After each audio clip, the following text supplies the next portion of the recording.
Hello అండి. అందరూ ఎలా ఉన్నారు? లైఫ్ ఆఫ్ శాంతి ఛానల్‌కి స్వాగతం, సుస్వాగతం. మీలో గనుక ఎవరైనా కానీ ఫస్ట్ టైమ్ చూస్తున్నట్టయితే నా పేరు శాంతి. నేను న్యూజిలాండ్‌లో ఉంటాను. నా ఛానెల్‌ని సబ్స్క్రైబ్ చేసుకోవడం మాత్రం మర్చిపోవద్దు.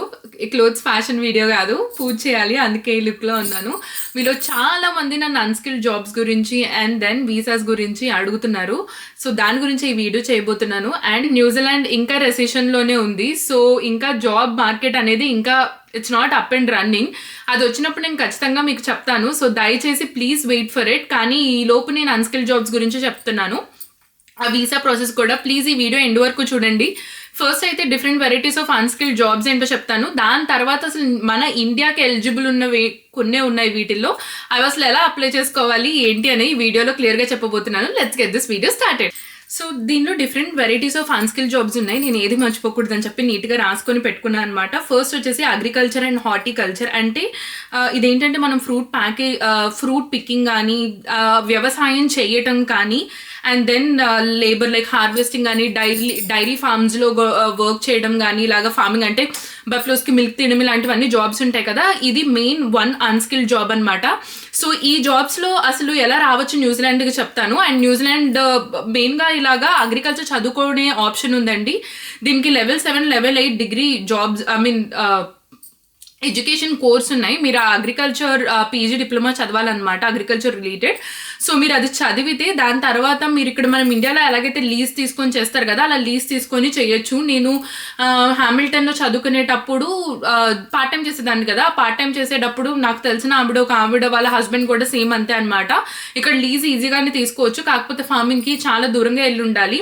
అలాగా అంటే దూరంగా అంటే మన సిటీ లైఫ్కి కాకుండా కొంచెం విలేజ్ లైఫ్లా ఉంటుంది, అక్కడికి వెళ్ళి ఉండాలి. సో అది వన్ ఆఫ్ ద మెయిన్ వే రావడానికి. అండ్ సెకండ్ స్పెసిఫిక్గా అగ్రికల్చర్ జాబ్స్ మీదే మీరు ఇండియా నుంచి రావాలి అనుకుంటే అది కొంచెం కష్టం. ఎందుకంటే ఇక్కడ ఉన్న వాళ్ళని ప్రిఫర్ చేస్తారు. లేదు అనుకుంటే మనం అక్రిడేటెడ్ వర్క్ వీసా, ప్రతి దానికి అది కామన్ అండి. అక్రిడేటెడ్ వర్క్ వీసా ఉంటుంది. మీలో చాలా మంది అడగచ్చు దీనికి ఒక స్పెసిఫిక్ టైప్ ఆఫ్ వీసా ఉందండి, recognised seasonal employer limited visa అని చెప్పేసి.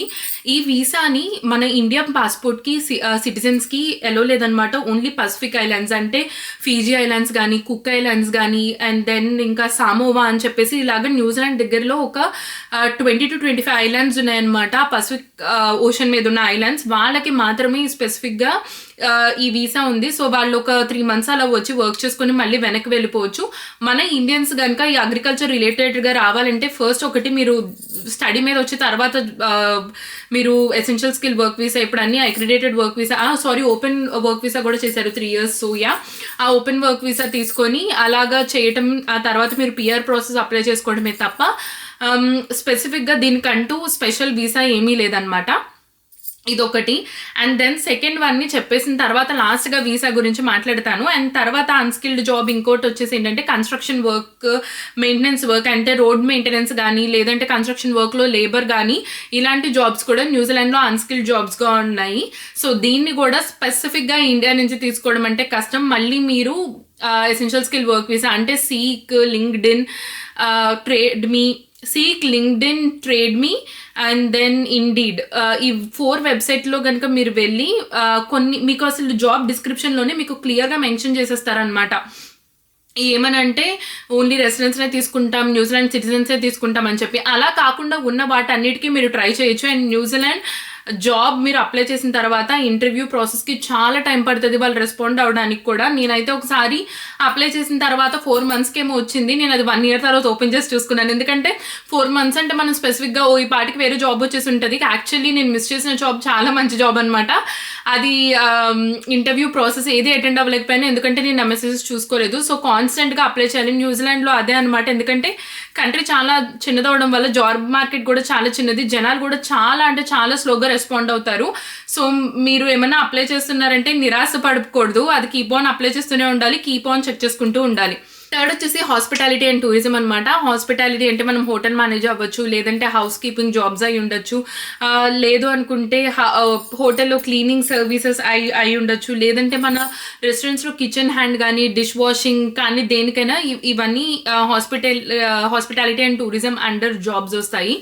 మెయిన్గా వీటికైతే స్పెసిఫిక్గా మీకు ఎవరైనా తెలిసిన వాళ్ళు కాంటాక్ట్స్ ఎవరికైనా న్యూజిలాండ్లో రెస్టారెంట్స్ ఉన్న వాళ్ళు ఉన్నా సరే, రెస్టారెంట్స్ ఉన్న వాళ్ళ ఫ్రెండ్స్ లాంటి వాళ్ళు ఎవరైనా ఉంటే మీకు ఈజీగా వీసా వేసి రప్పించడానికి ఆప్షన్ ఉంటుందన్నమాట. ఎందుకంటే ఇలాంటి జాబ్స్ స్పెసిఫిక్గా అడ్వర్టైజ్మెంట్లో పెట్టినా సరే మెయిన్గా పార్ట్ టైంకి స్టూడెంట్స్ని తీసుకోవడానికి ట్రై చేస్తారు. ఎందుకంటే కిచెన్ హ్యాండ్ అంటులతో దానికి పెద్ద ఎక్స్పీరియన్స్ ఏం అక్కర్లేదు. సో స్టూడెంట్స్కి అయితే తక్కువ పే చేయొచ్చు కదా, తక్కువ అంటే మినిమం వేజ్ పే చేయొచ్చు కదా అని చెప్పేసి అలాగే ఇక్కడున్న వాళ్ళనే తీసుకుంటారు. ఒకవేళ మీకు నిజంగా ఈ కంట్రీలోకి ఎంటర్ అవ్వాలి అని ఉంటే వన్ మెయిన్ బెస్ట్ థింగ్ ఏంటంటే, మీకు ఎవరైనా తెలిసిన వాళ్ళు కాంటాక్ట్స్ ఉన్నా, ఎవరికైనా రెస్టారెంట్స్ ఉన్నా, వాళ్ళు తెలిసిన వాళ్ళకి ఎవరికైనా రెస్టారెంట్స్ ఉన్నా వాళ్ళని మీరు కాంటాక్ట్ అయ్యి స్పెసిఫిక్గా కాంటాక్ట్ అయ్యి అలాగా వీసా మీద రావడం తప్ప స్పెసిఫిక్గా ఈ జాబ్స్ హాస్పిటాలిటీ జాబ్స్ రావడానికి లేదనమాట. అండ్ రెండో ఆప్షన్ హాస్పిటాలిటీకి ఏంటంటే, మీరు ఇక్కడికి లెవెల్ 7 కానీ లెవెల్ 8 కానీ ఇక్కడ హాస్పిటాలిటీ కోర్స్ చేయొచ్చు, హాస్పిటాలిటీ అండ్ టూరిజం కోర్స్ అనమాట. ఆ తర్వాత మీరు కనుక జాబ్స్ చేయడం స్టార్ట్ చేస్తే ఫస్ట్ ఎందుకు ఫంబుల్ అవుతున్నాయో అర్థం కావట్లేదు, ఇట్స్ ఓకే. ఫస్ట్ కిచెన్ హ్యాండ్గా స్టార్ట్ చేస్తారు, తర్వాత వెయిట్రెస్ అండ్ దెన్ రెస్టారెంట్లో మేనేజర్ కూడా జాబ్స్ ఈజీగా వచ్చేస్తాయి అనమాట. ఈజీ అంటే నేను చేసేటప్పుడు, ఎందుకంటే నేను నా మాస్టర్స్ అయిన తర్వాత నేను ఒక 2.5 years హాస్పిటాలిటీలోనే ఉన్నాను. నేను కిచెన్ హ్యాండ్ అంటే అంటులు తోవడం దగ్గర నుంచి స్టార్ట్ అయ్యి తర్వాత వెయిట్రెస్, ఆ తర్వాత deliveries like food deliveries, and తర్వాత మెయిన్గా రెస్టారెంట్ మేనేజర్గా చేశాను ఒక 1.5 years. అండ్ ఆ తర్వాత this is not for me, నాకు ఎలాగో ఐటీ ఎక్స్పీరియన్స్ ఉంది, ఎందుకు ఇది చేస్తున్నానని చెప్పేసి మళ్ళీ ఐటీ జాబ్స్ ట్రై చేసినప్పుడు ఐటీలో వచ్చి మళ్ళీ ఇప్పుడు నేను ఐటీలో సెటిల్ అయ్యాను అనమాట. సో కంపారిటివ్లీ ఐటీ జాబ్స్ కానీ వీటన్నిటికన్నా సరే న్యూజిలాండ్లో కొంచెం రెస్టారెంట్ రిలేటెడ్ ఏదైనా సరే మీరు ఇక్కడ కనుక చదువుకోవడానికి వచ్చిన టూరిజం, ఎందుకంటే నేను బిజినెస్ మేనేజ్మెంట్ చదివాను, అయినా సరే ఎండప్ అయింది రెస్టారెంట్లోనే. సో మనకి ఇండియాలో, మన స్పెసిఫిక్గా సౌత్ ఇండియాలో ఎలాగైతే అందరూ సాఫ్ట్వేర్ జాబ్స్ ఎక్వైర్ చేయడం కొంచెం ఈజీగా ఎలా అనుకుంటారో, న్యూజిలాండ్ వాళ్ళ రెస్టారెంట్ జాబ్స్ చాలా ఈజీగా వస్తాయి. ఎందుకంటే ఇక్కడ టూరిజం అనేది one of the main thing అనమాట న్యూజిలాండ్ వాళ్ళకి, అందుకని చెప్పేసి ఇవి ఈజీగా వస్తాయి. అండ్ మీకు ఆల్రెడీ చెప్పాను కదా, మీరు కనుక ఒకవేళ కంట్రీలోకి జాబ్తో రావాలి హాస్పిటాలిటీ అండ్ టూరిజం అయితే మీకు ఎవరైనా కాంటాక్ట్స్ తెలిసి ఉండాలి, అప్పుడే రాగలుగుతారనమాట. అండ్ దెన్ నెక్స్ట్ వచ్చేసి warehouse and factory work. ఇక్కడ ఏంటంటే ప్యాకేజింగ్ కానీ, జనరల్ వేర్ హౌస్ లేబర్ కానీ, లైక్ ఏమైనా లిఫ్ట్ చేసి వచ్చిన స్టాక్ని లోపల ఫిట్ చేయడం కానీ, లేదంటే ఫ్రూట్ సార్టింగ్ కానీ, లేదంటే ఫ్రూట్ ప్యాకింగ్ కానీ, అక్కడ వేర్ హౌస్ క్లీనింగ్ కానీ, ఇవన్నీ ఈ సెక్షన్లోకి వస్తాయి అనమాట. అండ్ యాక్చువల్లీ అన్స్కిల్డ్ జాబ్కి ప్రతి ఒక్కటి అంతే అండి, చాలా అన్స్కిల్డ్ జాబ్స్ ఉన్నాయి. కానీ వీళ్ళు ఎందుకో న్యూజిలాండ్ వల్ల అన్స్కిల్డ్ జాబ్స్ ఎక్కువగా పసిఫిక్ ఐలాండ్స్ వాళ్ళకి ఇవ్వడానికి ప్రిఫర్ చేస్తారు. ఎందుకంటే కంట్రీకి ఉన్న ఏమైనా టూరిజం ఇంటర్నేషనల్ అఫైర్స్ వల్ల అయి ఉండొచ్చు, ఎక్కువ వాళ్ళే ఉంటారనమాట వాటిల్లో. సో వాళ్ళకి వీసాస్ వస్తాయి. మళ్ళీ మీరు దీని కనుక వీసా అప్లై చేయాలంటే మీరు ఎసెన్షియల్ స్కిల్ అంటే ఇప్పుడు దాన్ని అక్రిడేటెడ్ వర్క్ వీసా అంటున్నారు. సో మీరు ఆ వర్క్ వీసా అప్లై చేసుకొని రావాలి, లేదంటే స్టూడెంట్స్ ఇక్కడ ఉన్న వాళ్ళకి పార్ట్ టైం కానీ అలా వచ్చేస్తాయి. సో దీనికంటూ మీరు స్పెసిఫిక్గా రావాలి అంటే కష్టం. And then aged care and support work jobs కూడా ఉంటాయండి విత్ బేసిక్ ట్రైనింగ్. సో ఈ జాబ్స్ ఏంటంటే మెయిన్గా ఇక్కడ న్యూజిలాండ్లో స్పెసిఫిక్గా చాలా మంది రిటైర్ అవ్వడానికి కూడా వస్తారనమాట. ఓల్డ్ ఏజ్ హౌసెస్లో పెద్దవాళ్ళని కేర్ తీసుకోవడం, అవి చాలా నీట్గా ఉంటాయి అనమాట. మన ఇండియాలో చూసి మనం అంటే మన ఇండియాలో కూడా నీట్గా ఉంటాయి, బట్ ఇక్కడ ఏంటంటే స్పెసిఫిక్గా ఒక్కొక్క కపుల్కి లేదంటే ఒక్కొక్క ఉండే వాళ్ళకి విల్లాస్ ఉంటాయి. ఇప్పుడు నేను 2 bedroom ఫ్లాట్లో ఎలా ఉంటున్నానో అలాగే 1 bedroom ఫ్లాట్ అలాగే, ఎందుకంటే వీళ్ళు ఇక్కడ ఫస్ట్ నుంచి రిటైర్మెంట్కే ప్లాన్ చేసుకుంటారనమాట. సో అందుకని చెప్పేసి వాళ్ళు ఉండే ఏరియాస్ కానీ అసలు తెలుసా, మన మామూలు ఇల్లు కన్నా అక్కడ కనుక ఆ కమ్యూనిటీ ఏరియా వెళ్తే ఎంత బ్యూటిఫుల్గా ఉంటాయో తెలుసా ఓల్డ్ ఏజ్ హోమ్స్. సో న్యూజిలాండ్లో నర్స్ స్కార్సిటీ చాలా ఎక్కువ, అది అన్స్కిల్డ్ జాబ్స్లోకి రాదు. బట్ అన్స్కిల్డ్ జాబ్లో ఇలాగా పెద్దవాళ్ళని కేర్ టేకర్ జాబ్స్ ఉంటాయన్నమాట. ఈ కేర్ టేకర్ జాబ్స్ మినిమం ట్రైనింగ్తో వచ్చేస్తాయి. దీనికి కూడా మీరు ఎసెన్షియల్ స్కిల్ వర్క్ వీసా అంటే మీరు ట్రేడ్మీ కానీ, లింక్డ్ఇన్ కానీ, సీక్, ఇండీడ్ 4 వెబ్సైట్లోకి వెళ్ళి, నేను చెప్పాను కదా ప్రెసిడెన్స్ రిక్వైర్డ్ అని లేనిది ఉన్న జాబ్స్ మీరు కనుక అప్లై చేస్తే మీకు వీసా వచ్చే ఛాన్సెస్ ఉంటాయి. సో ఇవి లిస్ట్ ఆఫ్ అన్స్కిల్డ్ జాబ్స్ అనమాట న్యూజిలాండ్లో. సో ఈ అన్స్కిల్డ్ జాబ్స్లో కూడా 4 విధాలుగా వీసాలు వచ్చే రకాలు ఉన్నాయండి. ఫస్ట్ నేను 4 ఏంటో చెప్తాను. ఒకటి వచ్చేసి నేను ఆల్రెడీ చెప్పాను కదా మీకు, రికగ్నైజ్డ్ సీజనల్ వర్క్ వీసా అని, తర్వాత వచ్చేసి అక్రిడేటెడ్ వర్క్ వీసా, తర్వాత work to holiday visa, and ఆ తర్వాత వచ్చేసి స్పెషల్ పర్పస్ వీసా అనమాట. సో ఫస్ట్ నేను మీకు ఆల్రెడీ చెప్పేశాను, recognise seasonal work visa only Pacific islands వాళ్ళకే అని చెప్పేసి. సెకండ్ వచ్చేసి వర్కింగ్ హాలిడే వీసా. ఈ వర్కింగ్ హాలిడే వీసా చాలా వరకు యూరోప్, ఇంగ్లాండ్ ఈ పాస్పోర్ట్స్ ఉన్న నేషనాలిటీ వాళ్ళకే ఉంటాయి. సాడ్లీ మన ఇండియాకి ఏమంటారు వర్కింగ్ హాలిడే వీసా ఉండదు. వర్కింగ్ హాలిడే వీసా అంటే ఏంటంటే ఈ పాస్పోర్ట్ ఉన్న వాళ్ళు స్ట్రైట్గా వీసా అప్లై చేసుకుంటే వాళ్ళు విజిటర్ వీసా మీద కంట్రీలో ఉంటారు, బట్ వాళ్ళు వర్క్ చేసుకోవచ్చు అనమాట. 40 hours కానీ ఎన్ని లీగల్ అవర్స్ ఉంటే అన్ని లీగల్ అవర్స్ వర్క్ చేసి న్యూజిలాండ్ అంతా తిరిగి వెళ్ళిపోవచ్చు. అందుకనే చాలా మంది వైట్స్ అదే చేస్తారనమాట.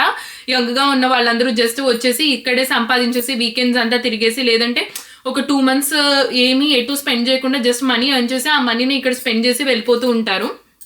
కానీ సాడ్లీ మనకు అది లేదు.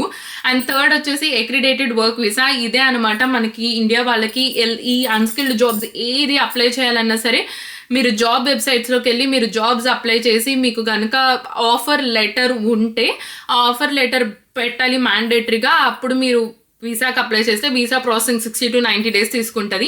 ఆ తర్వాత మీకు వీసా వస్తుంది అనమాట. సాడ్లీ అన్స్కిల్ జాబ్స్ మన పాస్పోర్ట్కి అదే అనమాట. అండ్ దెన్ ఫోర్త్ వచ్చేసి స్పెసిఫిక్ వర్క్ వీసా. ఈ వర్క్ వీసా మెయిన్గా ఏంటంటే కొన్ని ఇండస్ట్రీలో లేబర్ షార్టేజ్ చాలా ఎక్కువ ఉంటుంది. లైక్ ఇనీషియల్గా ఫర్ ఎగ్జాంపుల్ చెప్పాలంటే ఐటీ షార్ట్ స్కిల్డ్ వీసాలో ఉంటుంది అనమాట. అప్పుడు షార్టేజ్ ఉన్నప్పుడు స్పెసిఫిక్గా ఆ వీసాలు వేసి తీసుకొస్తారు ఐటీ వాళ్ళకి. సో బేసికల్గా ఐటీ వాళ్ళకి అక్రిడేటెడ్ వర్క్ వీసా కూడా వస్తుంది, ఎందుకంటే ఐటీ అనేది కొంచెం మీడియం టు లార్జ్ స్కేల్ ఇండస్ట్రీసే చేస్తే కానీ. అందుకని ఈ అక్రిడేటెడ్ వర్క్ వీసా అంటే ఏముండదండి, అదేంటంటే ఇదివరకు ఎసెన్షియల్ స్కిల్ వర్క్ వీసా ఉండేది. ఇప్పుడు అక్రిడేటెడ్ వర్క్ వీసాకి కంపెనీస్ ఒకవేళ నాకు కనుక అక్రిడేటెడ్ వర్క్ వీసా వేస్తున్నారంటే కంపెనీ టోకెన్ అని చెప్పి గవర్నమెంట్ నుంచి తీసుకోవాలన్నమాట. ఆ టోకెన్ మీద 4 to 5 members అప్లై చేయొచ్చు. ఆ టోకెన్కి కంపెనీ వాళ్ళు ఇంత మనీ అని పే చేయాలి, అది హ్యూజ్ అమౌంట్ ఆఫ్ మనీ అనమాట. సో గవర్నమెంట్ అలా కూడా మనీ ఎర్న్ చేస్తుంది. సో అందుకని ఇప్పుడు ఫర్ ఎగ్జాంపుల్ నేను ఒకవేళ వీసా మీద ఉండి నేను జాబ్ అప్లై చేసి నాకు టోకెన్ తీసుకొని వాళ్ళు డబ్బులు అప్లై చేయాలి కదా. అదేదో ఇక్కడ రెసిడెన్సీని తీసుకున్నారనుకోండి, ఎలాంటి డబ్బులు టోకెన్ అక్కర్లేదు, ఎలాంటి డబ్బులు అక్కర్లేదు. సో ఇది న్యూజిలాండ్ గవర్నమెంట్ చేసిన ఒక స్మార్ట్ మూవ్ అనమాట. ఇక్కడ రెసిడెన్స్ని సిటిజన్స్ని ఫస్ట్ తీసుకోవాలి. బయట కంట్రీస్ నుంచి కనుక ఇమిగ్రెంట్స్ని తీసుకుంటే వాళ్ళు పే చేయాలి, స్టిల్ పే చేసి తీసుకుంటున్నారు అంటే అప్పుడు ఇది అక్రిడేటెడ్ వర్క్ వీసా అనమాట. దాన్ని అక్రిడేటెడ్ వర్క్ వీసా అని చేశారు. సో ఇప్పుడు ఆ టోకెన్స్కి మనీ కట్టాల్సి వస్తుందని చెప్పేసి ఈవెన్ ఇక్కడ ఉన్న వాళ్ళు కూడా వీలైనంత వరకు ఇక్కడ వాళ్ళనే తీసుకోవడానికి ట్రై చేస్తున్నారు. అండ్ చాలామంది ఇండియా నుంచి డబ్బులు పే చేసి తీసుకుంటారండి. ఇట్స్ నాట్ రాంగ్, ఎందుకంటే లైఫ్లో ఎలాగైనా సెటిల్ అవ్వాలి అని చెప్పేసి అనుకుంటాం, ఎవరైనా అదే అనుకుంటాం. బట్ అలా పే చేసినప్పుడు ఆచితూచి 1-2 సార్లు ఆలోచించి మీరు ఇన్ని సంవత్సరాలు కష్టపడి దాచుకున్న మనీ ఇప్పుడు కట్టేస్తే ఆ మనీ అట్లీస్ట్ 1-2 years మీరు సంపాదించుకోగలుగుతారా అని చెప్పేసి ముందు గూగుల్ ఉందండి. ఇప్పుడు మనకి ఎక్కడికి ఎలాంటిదైనా సరే కేస్ స్టడీస్ యూట్యూబ్లో చాలా వీడియోస్ ఉంటాయి, రియాలిటీ వీడియోస్ ఉంటాయి, వెళ్ళి చూడండి. అవన్నీ చూసి తెలుసుకొని అప్పుడే ఎవరికైనా వీసాకి డబ్బులు కట్టాలంటే కట్టండి. అసలు నేనైతే కట్టద్దనే చెప్తాను, but I have no right. ఎందుకంటే ఎవరి ఫినాన్షియల్ సిచ్యువేషన్, ఎవరి ఫ్యామిలీ సిచ్యువేషన్ ఎలా ఉందో, ఎలా ఉంటుందో నాకు తెలియదు. So I shouldn't comment on it. But నేను చెప్పే ఒక విషయం ఏంటంటే ప్లీజ్ బీ మైండ్ఫుల్. లైక్ గుడ్డిగా వేరే కంట్రీకి వెళ్తున్నామని నమ్మేసి డబ్బులు పోగొట్టుకోవద్దు. ఎందుకంటే నాకు తెలిసిన ఒక ఆయన ఉన్నారు, ఆయన 3 years నుంచి స్ట్రగుల్ అవుతున్నారు. ఆయన 35 years ఆఫ్ సేవింగ్స్ అంతా ఆయన పెట్టేశారు అక్కడ. సో ఇప్పటికి వచ్చి ఆల్మోస్ట్ ఆయనకి 2 years అవుతుంది. ఇంకా వీసాలు ఎక్స్టెండ్ చేసుకుంటూ ఒక కాన్స్టెంట్ జాబ్ రాక చాలా స్ట్రగుల్ అవుతున్నారు అనమాట. లిటరల్గా నా ఐస్తో నేను చూశాను కాబట్టి మీకు చెప్తున్నాను, please be mindful. And then last వచ్చేసి నేను చెప్పాలనుకునేది ఏంటంటే, నేను నా వరకు ఎంత సాధ్యమైతే నేను అది మీకు యూట్యూబ్ వీడియోస్ చేసి చెప్పగలుగుతాను. బట్ స్టిల్ మీరు కనుక నాకు మెసేజ్ చేసి వీసా ప్రాసెస్ ఏంటి ఇది అంటే, మీరు ఎడ్యుకేషన్కి వెళ్తున్నప్పుడు స్టూడెంట్స్ అయితే at least you are well educated to know గూగుల్లోకి వెళ్ళి చదవటం కాబట్టి. సో అందుకని ప్లీజ్ దయచేసి వెళ్ళి గూగుల్ చేసి అప్లై చేసిన తర్వాత ఏమన్నా డౌట్స్ ఉంటే అడగండి, కానీ అసలు ఎలా అప్లై చేయాలి అని చెప్పేసి ర్యాండమ్గా ఒక తెలియని మనిషి మీద డిపెండ్ అవ్వద్దు. అండ్ సెకండ్ థింగ్, చాలా మంది నాకు మెసేజెస్ కూడా చేస్తున్నారు, నా దగ్గర ఇన్ని lakhs ఉన్నాయి నేను మీకు ఇస్తాను, ప్లీజ్ వీసాకి హెల్ప్ చేయండి అని. నిజం చెప్తున్నానండి, నేను నార్మల్ ఎంప్లాయీని న్యూజిలాండ్లో. ఇప్పుడు మీరు ఇండియాలో కనుక ఒక ఐటీ ఎంప్లాయీ ఎంత నార్మల్ ఎంప్లాయీ ఉంటారో same as it is. Just వేరే కంట్రీలో ఉంటే వెయిటేజ్ ఏమీ యాడ్ అవ్వదు. జస్ట్ ఏంటంటే మన పర్సెప్షన్ అంతే. అక్కడ ఉంటే మనం ఒక మాట ఇలా చెప్పగానే అయిపోద్దని, అస్సలు అలా ఏమీ జరగదు. నేను ఒక జస్ట్ నార్మల్ ఎంప్లాయీ న్యూజిలాండ్లో. నా వల్ల అంత అయింది, నేను కమెంట్ సెక్షన్లో మీకు రిప్లై ఇవ్వగలుగుతాను. అండ్ దెన్ నేను మీకు వీడియోస్ చేసి చెప్పగలుగుతాను తప్ప నా చేతిలో ఏమీ లేదు. అండ్ నేను ప్రొఫెషనల్ అడ్వైజర్ని కూడా కాదండి. నేను నా పిఆర్ అండ్ దెన్ నా వర్క్ వీసాస్ లాస్ చేసింది కివియానా ఇమిగ్రేషన్ అడ్వైజర్స్. ఇదేమి పెయిడ్ ప్రమోషన్ కాదు, వాళ్ళు one of the main people అనమాట న్యూజిలాండ్లో. నేను కావాలంటే వాళ్ళ డీటెయిల్స్ డిస్క్రిప్షన్లో బాక్స్లో వాళ్ళ డీటెయిల్స్ డిస్క్రిప్షన్ బాక్స్లో ఇస్తాను. వాళ్ళకి కాంటాక్ట్ అవ్వండి. వాళ్ళు వాట్సాప్లో అవైలబుల్గా ఉంటారు. మీరు వాట్సాప్లో వాళ్ళకి స్ట్రైట్గా కాల్ చేయొచ్చు, ఎందుకంటే వాళ్ళకి చాలా అసోసియేట్స్ వర్క్ చేసే వాళ్ళు ఉంటారు. సో ప్రస్తుతానికైతే ఇంతే. మీకు ఈ వీడియోలో నచ్చిందో కమెంట్ సెక్షన్లో తెలియచేయండి. ఇంకా వీసాస్ కానీ వర్క్ రిలేటెడ్ ఏమైనా వీడియోస్ కావాలంటే కమెంట్ సెక్షన్లో తెలియచేయండి. నేను ఇంకో వీడియో ప్రిపేర్ చేస్తాను. అలా అని చెప్పి ఏంటి అమ్మాయి ఏమీ అడగద్దంటుంది అలా అని కాదు, బట్ లైక్ ఎందుకు చెప్తున్నాను పదే పదే అంటే, బాగా చదువుకున్న వాళ్ళు కూడా అంతే. జస్ట్ మీ ఎఫర్ట్ మీరు పెట్టి మీరు వేరే కంట్రీ ఇన్ని లక్షలు పోసి వస్తున్నప్పుడు కొంచెం మీరు రీసెర్చ్ చేసుకున్నది వేరేగా ఉంటుంది. ఇంకొకరి మీద తెలియని వాళ్ళ మీద డిపెండ్ అయ్యి వాళ్ళు చెప్పేదాన్ని బట్టి వస్తే ఇంకొకలా ఉంటుంది. ఎందుకంటే నేను అలాగే వచ్చి నాకు ఇక్కడ పెద్ద బొమ్మ కనిపించింది. సెటిల్ అవ్వడానికి ఆల్మోస్ట్ 6 to 7 years పట్టిందంటే మీరు నమ్ముతారో లేదో నాకైతే తెలీదు. సో ఇది నా లైఫ్ ఎక్స్పీరియన్స్. ఈ వీడియో మీకు నచ్చిందని మనస్ఫూర్తిగా కోరుకుంటున్నాను. ఇలాంటి వీడియోస్ మళ్ళీ కావాలంటే మీకు ఏం చేయాలో తెలుసు. Please don't forget to like, share and subscribe to life of Shanti అండి. ఇంకొక వీడియోతో మళ్ళీ మీ ముందుకు వచ్చేస్తాను. అంతవరకు స్టే ట్యూన్. మంచి వ్లాగ్స్ ఛానల్లో రాబోతున్నాయి. So please don't forget to follow. ఆ గంట బటన్ కూడా నొక్కితే నేను ఇలా వీడియో పెట్టగానే మీకు అలా నోటిఫికేషన్ వస్తుంది. టాటా.